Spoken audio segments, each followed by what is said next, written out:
인사 나누겠습니다. 샬롬. 네. 긴 명절 연휴 기간 샬롬들 하셨죠? 우리 주변 분들도 인사 나눕시다. 같이 샬롬. 우리 주변에 있는 성도님들 인사 나누겠습니다.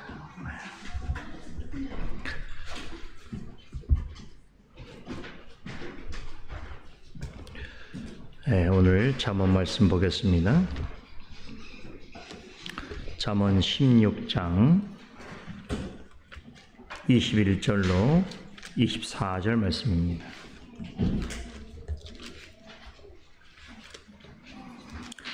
잠언 16장 21절에서 24절까지 우리 한 목소리 읽겠습니다. 마음이 지혜로운 자가 명철하다 일컬음을 받고 입이 선한 자가 남의 학식을 더하게 하느니라. 명철한 자에게는 그 명철이 그 생명의 생명이 되거니와 미련한 자에게는 그 미련한 것이 징계가 되느니라. 지혜로운 자의 마음은 그 입을 슬기롭게 하고 또 그 입술에 지식을 더하느니라. 선한 말은 꿀송이 같아서 마음에 달고 뼈에 양약이 되느니라. 잠언 기자는 지난주에 잠언 전체 주제인 지혜를 다시 한번 언급하면서 지혜와 명철을 얻는 것을 금은 보화를 얻는 것보다 더 좋은 것이다 라고 하는 비유를 들어서 지혜의 가치와 중요성에 대해서 다시 설명했습니다. 그럼 어떻게 해야 금과 은보다 더 나은 지혜를 얻을 수 있는가? 삶과 말씀에 주의해야 된다고 그랬죠. 그러니까 금과 은과 비교할 수 없을 정도로 더 가치 있고 보배로운 참된 지혜를 얻으려고 한다면 삶과 하나님의 말씀에 집중해야 되는데, 하나님의 말씀에 집중한다는 것은 말씀을 잘 듣고 바르게 깨달으며 또 바른 말씀에 순종하는 것을 의미합니다. 잠언 기자는 말씀에 대해서 이런 태도를 가지고 살아가는 사람을 여호와를 의지하는 자다라고 했습니다. 하나님께 의지한다는 것은 하나님께 소망을 둔다는 뜻이기도 하지요. 어떤 소망인가 하면 어떠한 경우에도 하나님께서는 나와 함께 하실 것이고 나를 보호하여 주실 것이고 나를 선하고 바른 길로 인도해 주실 것이다 라고 하는 것을 믿는 것입니다.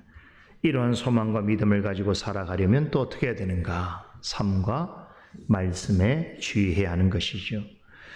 이렇게 살아가는 과정 속에서 하나님의 말씀에 주의하여 하나님께 소망을 두고 살아가는 사람을 하나님 보시기에 참으로 복된 인생이다 라고 하면서 지난주 말씀에 내용이 정리되었습니다. 오늘 이어지는 본문에서는 지난주에 언급된 복을 누리는 상태가 무엇인지에 대해서 좀 더 구체적으로 설명해 주는 말씀인데요.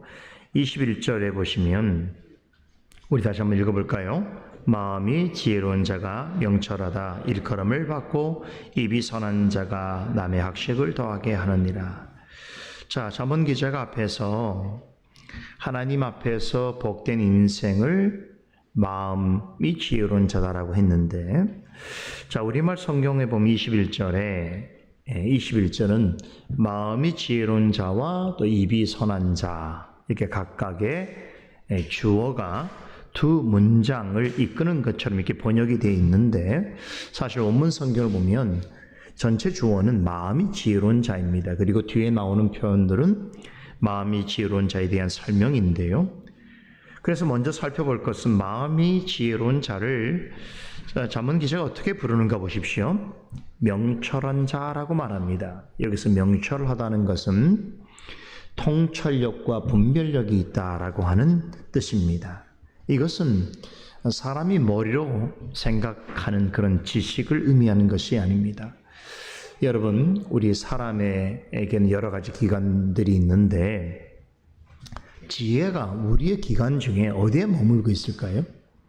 어디에 지혜가 있다고 말할 수 있는 것일까요? 여러분, 지혜라고 하는 것은 사람의 어느 부분에 머물고 있는데 우리 눈으로 볼 수가 없는 것이죠. 어리석음도 마찬가지입니다. 분명히 사람의 어느 부분에 어리석음이 있는데 그것이 어디에 머물고 있는지를 알 수가 없습니다.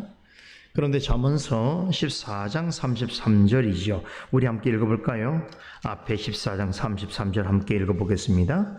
지혜는 명철한 자의 마음에 머물거니와 미련한 자의 속에 있는 것은 나타나느니라. 자, 지혜와 어리석음이 어디에 머문다고 했습니까? 사람의 마음입니다. 즉, 사람의 마음의 상태가 어떠한가에 따라서 그 사람은 지혜로울 수도 있고 어리석을 수도 있는 것입니다. 하나님 앞에서 지혜로운 사람이라고 하는 것은 단지 머리가 똑똑하고 IQ가 높은 사람이 아니지요. 마음이 지혜로운 자입니다. 지혜로운 사람의 마음은 저는 지혜의 저수지와 같다라고 생각합니다. 다시 말해서 지혜를 담아두는 저장소가 되기도 하고 그 지혜를 흘러보내는 배수구가 되기도 하지요. 그래서 이 지혜의 저수지가 얼마나 깊고 얼마나 풍요로운가라고 하는 것이 그 사람의 지혜와 어리석음을 나타내는 어떤 표준이 되겠지요. 자, 그렇다면 그 사람의 마음이 지혜롭다는 것을 우리는 어떻게 알 수 있는가? 마음은 눈에 보이지 않습니다. 어떻게 해야 그 사람이 지혜로운 마음을 가졌다는 걸 알 수 있을까요? 그것은 지혜가 드러나는 것을 통해서 알 수 있습니다. 그럼 지혜는, 어리석음은 무엇을 통해서 드러날까요? 입을 통하여 나타납니다. 대부분은 그렇습니다.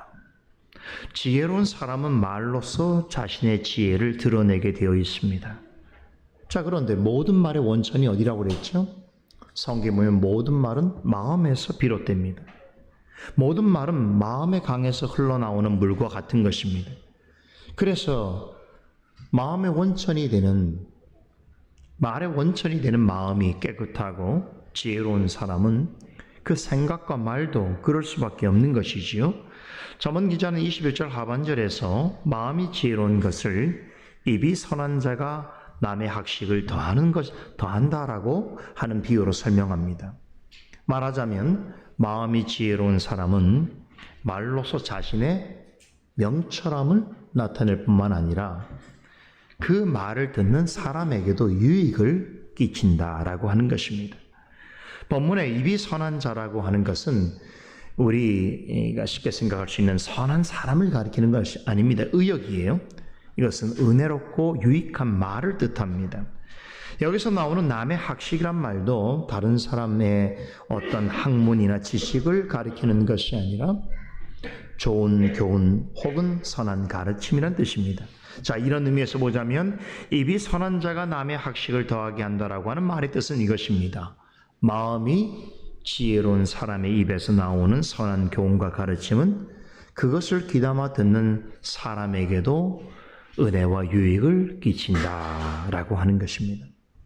그렇다면 마음이 지혜로운 자의 입에서 나오는 가장 좋은 교훈과 선한 가르침이라는 것은 무엇을 말하는 것일까? 그것은 바로 하나님의 말씀입니다. 그런 점에서 21절을 다시 보게 되면 잠언 기자가 말하는 마음의 지혜와 입으로 전하는 선한 교훈은 결국 하나님의 말씀입니다. 여러분, 세상에 사람이 말로써 전할 수 있는 가장 선한 유익, 가장 좋은 영향은 하나님의 말씀과 관련되어 있습니다. 마음이 지혜롭다는 것은 결국 말씀을 듣고 깨달음으로 바른 통찰력과 분별력을 갖는 것이고, 그것을 소유하게 될 때에 다른 사람과 그 말씀을 나눔으로 은혜와 유익을 끼치는 삶을 말하는 것입니다. 여러분, 우리가 살아가는 세상에 인류를 유익해 하는, 인류의 역사를 뒤바꾼 좋은 발명품들이 너무나 많지요. 예를 들어 누군가가 전기를 발명했을 것입니다. 누구 이름을 기억하는 건 중요하지 않겠죠. 그런데 한 사람의 그 노고, 그 놀라운 기지로 인해서 온 세계가 편리해졌습니다. 한 사람이 발명한 페니실린은 감염병으로부터 수많은 사람들의 생명을 구했습니다. 지혜로운 한 사람이 얼마나 많은 사람에게 선한 유익과 덕을 끼치는지는 우리 인류 역사를 통해서 우리는 확인해 볼 수 있습니다. 그런데 하나님의 관점에서 보자면 지상에서 발명된 그 많은 발명품들보다도 사람들에게 더 확실하고 큰 선한 영향을 끼치는 귀한 것이 있다는 것입니다. 그것이 무엇인가 하면 하나님이 주신 말씀의 지혜로 다른 사람의 영혼을 살리는 것입니다. 하나님의 지혜는 세상의 어떤 발명품으로도 줄 수 없는 커다란 유익을 끼칩니다. 왜 그렇습니까? 하나님의 말씀은 영혼을 치유하고 살리기 때문입니다. 하나님의 말씀을 겸손하게 들으며 그 말씀에 순종하는 사람은 자신과 다른 사람의 영혼을 고치기도 하고 살릴 수도 있습니다. 그러기에 말씀을 듣고 전하는 것이 하나님 볼 때에 참으로 지혜로운 것이고, 그런 일을 감당하는 사람은 하나님 보시기 복된 인생이라고 하는 것입니다. 이어지는 22절은 이것이 얼마나 큰 복인가를 재차 강조하는데, 우리 다시 한번 읽어볼까요? 명철한 자에게는 그 명철이 생명의 샘이 되거니와 미련한 자에게는 그 미련한 것이 징계가 되느니라. 앞에서 마음이 지혜로운 자를 여기서는 명철한 자로 다시 한번 지칭을 하지요. 그러면서 명철은 그것을 소유한 사람에게 생명의 샘이라고 합니다. 여기서 말하는 생명은 영적인 생명을 의미합니다. 그러니까 말씀을 통해서 얻은 지혜와 명철은 영적 생명력을 끊임없이 제공하는 생명의 샘과 같다는 것입니다. 여러분, 하나님의 지혜라고 하는 것이 단지 얼마나 많은 정보를 가지고 있느냐, 얼마나 많은 지식을 가지고 있느냐라고 하는 것이 아니라 그것으로 인하여 얼마나 영혼을 살리고 유익하게 하는 일에 힘쓰는가 하는 것입니다. 즉, 하나님의 지혜는 영혼을 살리고 유지하게 하는 영적 생명력의 원천이 되는 것입니다. 말씀드린 대로 세상에는 수없이 많은 지식과 발명품들이 있지만 영혼을 얻게까지 하는 것은 오직 하나님의 말씀밖에 없습니다. 자, 그런데 하나님의 이 지혜를 소유하거나 나눈 일에 있어서 전혀 관심이 없는 사람들도 우리 주변에 많습니다. 22절 하반절은 이런 사람에게 나타나는 일을 소개합니다. 잠언 기자는 이 사람을 미련한 사람이라고 명명하면서 그의 미련함 때문에 징계를 받게 될 것이라고 합니다. 지혜를 듣고 따르는 자는 그 명철로 인해서 영적인 생명이 풍성하게 주어지겠으나 반면에 자신의 미련함을 깨닫지 못하여 그대로 행하는 사람에게는 하나님의 징계가 기다리고 있다라고 하는 것이죠. 여기 본문에서 말하는 징계는 적극적인 의미에서는 응징을 나타냅니다. 무슨 얘기입니까? 하나님 앞에서의 어리석음은 하나님의 응징을 불러일으키는 것입니다. 그럼에도 끝까지 자신의 어리석음을 돌이키지 않는다면 하나님의 심판을 피할 수 없다는 것이죠. 일종의 경고입니다.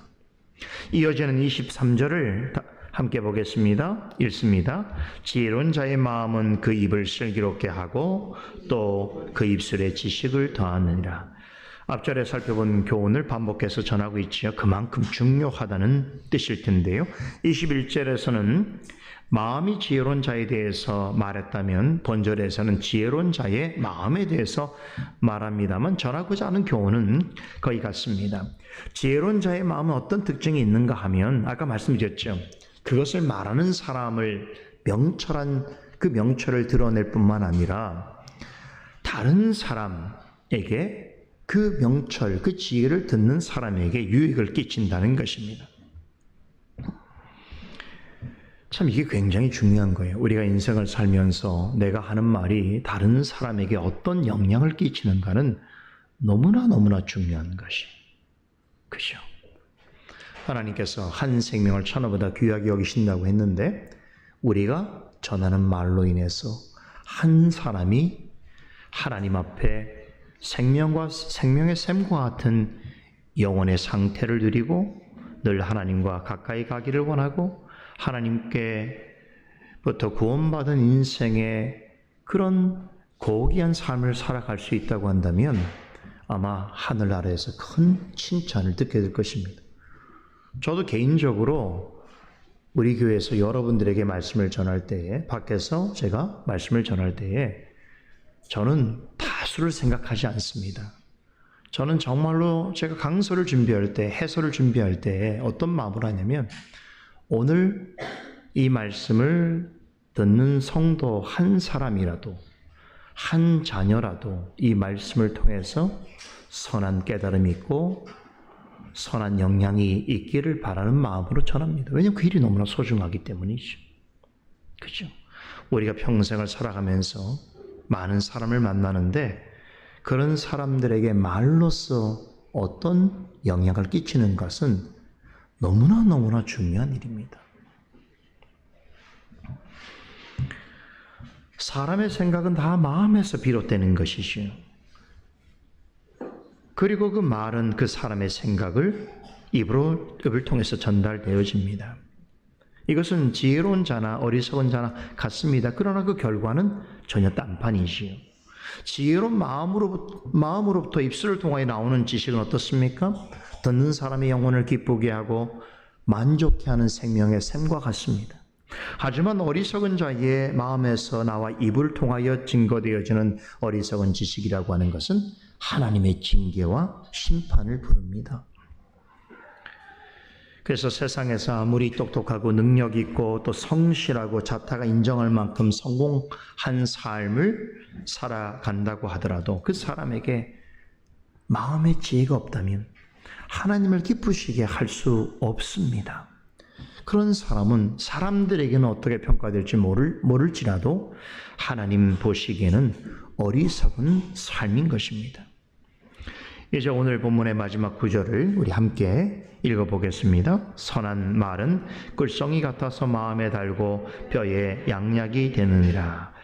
자, 23절에서 지혜로운 마음은 그 입술을 슬기롭게 하고 그 입술은 선한 교훈을 더하게 한다고 했는데 이렇게 지혜와 명철을 가지고 전달하는 말이 얼마나 복되고 유익한가를 이제 24절 본문에서 두 가지 비유를 통해서 전하고 있습니다. 첫째는 은혜로운 말은 영혼을 기쁘게 한다는 것입니다. 선한 말은 꿀송이 같아서 마음에 달고라고 하는 이 말씀이 전하는 뜻이 이것인데요. 여기서 선한이라고 하는 말은 원문상으로는 기쁨 또는 은총을 뜻합니다. 즉 선한 말은 하나님의 지혜로 주어지는 기쁘고 은혜로운 말씀을 가리키지요. 하나님의 말씀은 우리 영혼을 기쁘고 은혜롭게 합니다. 이것을 잠언 기자는 꿀송이를 맛보는 것으로 비유합니다. 여러분 꿀 좋아하세요? 저는 자연산 꿀 좋아합니다. 자연산 꿀은요 사실은 달기도 하지만 건강에도 매우 좋기 때문이죠. 그래서 남녀노소를 불문하고 다 좋아합니다. 저는 원래는 단 것을 별로 좋아하는 그런 사람은 아닌데 참 꿀은 좋아해서 그래서 가끔 몸이 피곤하다고 생각이 들고 또 지칠 때는 따뜻한 물에다가 꿀을 한 움큼 넣어서 녹여서 마십니다. 그러면 몸이 따뜻해지고 기분도 좋아지지요.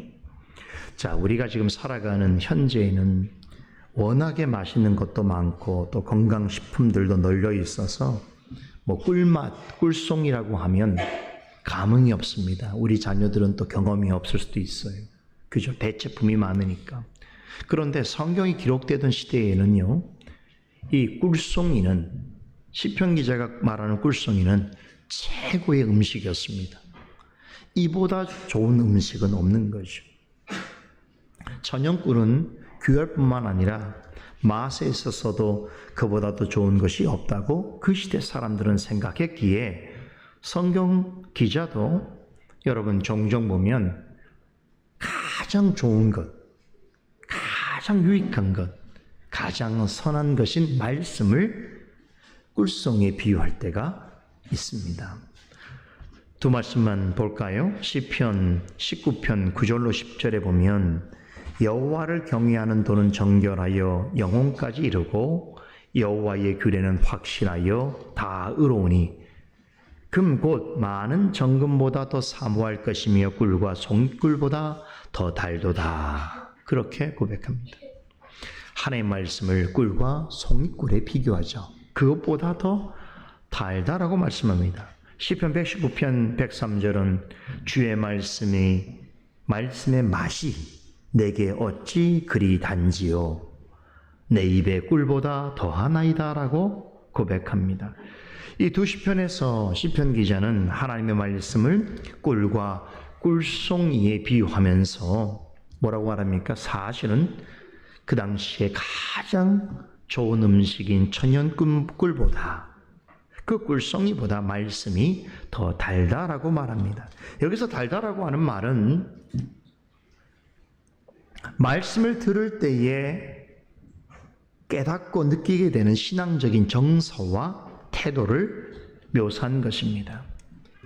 여러분, 좋은 꿀은 우리 입맛을 달게 하고 우리의 온몸을 기분 좋게 하기 때문에 꿀송이를 찾는 것처럼 하나님의 말씀 역시 우리의 영혼의 위로와 기쁨과 만족을 가져다 주기 때문에 진정으로 꿀맛을 아는 사람들이 꿀단지를 가까이 두고 꿀단지를 찾듯이 하나님 말씀을 통해서 은혜를 맛본 사람이라고 한다면 꿀송이보다 더 단 말씀을 사모하게 되어 있다라는 것이죠.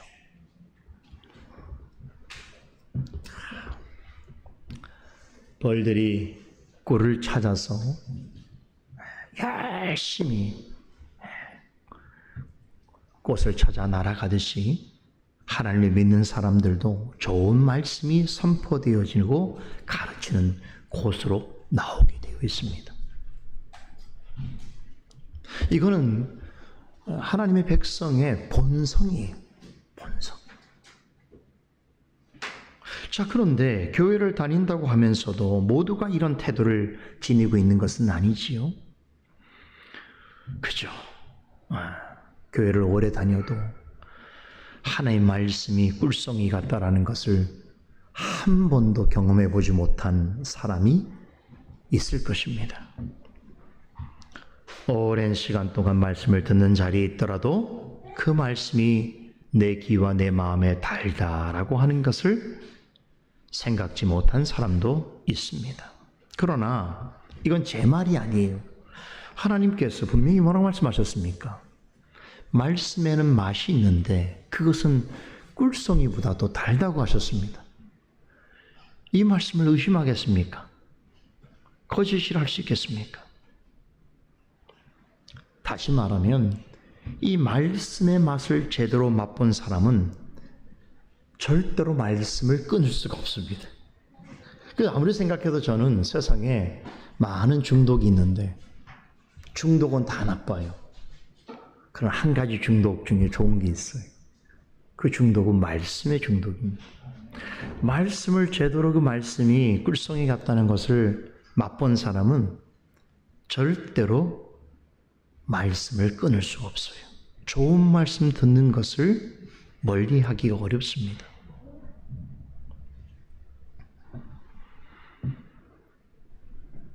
왜 그렇습니까?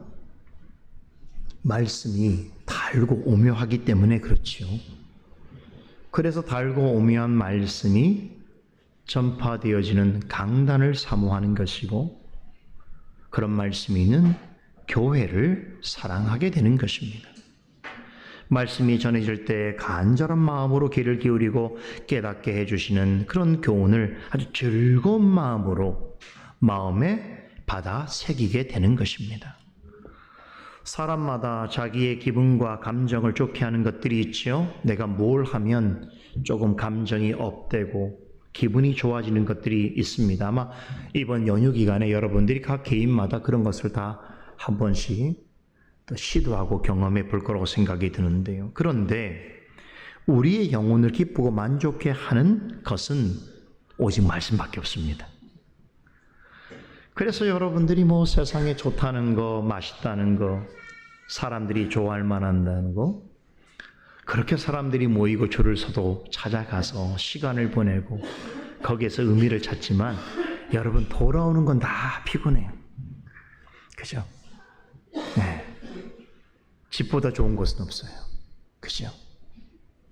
근데 진짜로 우리의 영혼에 있어서 참된 기쁨과 만족을 주는 것은 말씀밖에 없어요. 이 연휴가 되면 그런 걸 더 느끼는 것 같아요. 사실 평소보다 시간이 좀 여유가 있고 좀 한가하기 때문에 나름대로는 평소에 못한 것들을 해본다고 하고 안 가본 것도 가보지만 지나고 나면 몸만 피곤하고 돈만 나가고 시간만 아깝고 또 신앙이 또 흔들려요. 왜냐면 워낙에 또 그 시간 동안 세상의 많은 것들을 보고 즐기다 보니까 다시 또 말씀으로 들어오는데 시간이 걸려요. 그래서 꼭 연휴가 중에 있는 주일이나 연휴가 끝난다면 교회에 사람들이 없어요. 희한하죠? 우리 교회는 특별한 교회입니다.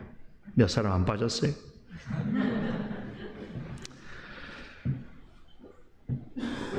여러분, 말씀이 정말로 꿀송이보다 달다는 것을 한번 느껴본 적이 있습니까? 여러분, 정말로 제가 말씀드릴 수 있는 게 한 번이라도 정말 그런 경험이 있으면 말씀을 끊을 수 없습니다. 그런데 아직 그런 경험이 없거나 부족하다면 이렇게 기도하십시오. 주여,